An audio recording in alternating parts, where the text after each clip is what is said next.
luor, Ramogi TV.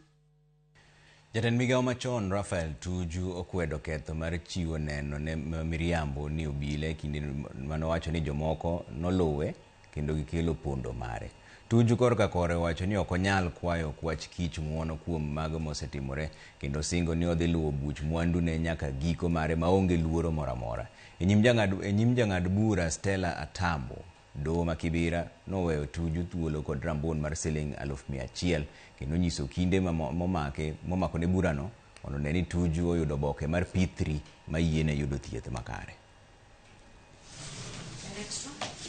The defense and the prosecution through the IO may agree on the subject motor vehicle being photographed and released to the accused person with conditions as parties may agree, if any or at all. If parties fail to agree within the next 2 days on the above or such release, let the defense file and serve a substantive application within 3 days for directions at the next court appearance. The IO through the OCS current police station, whom is indicated, is actually the IO hearing to supply the accused person with a P3 form within the next 2 days for further processing by a doctor as sought, because such is as of right. The accused person be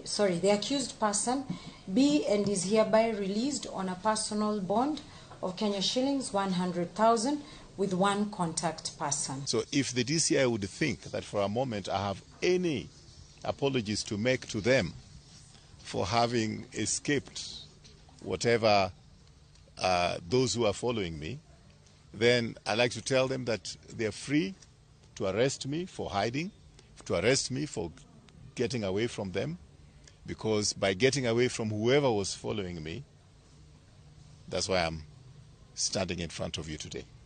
Many Kenyans have not been that lucky to get away and talk about it another day.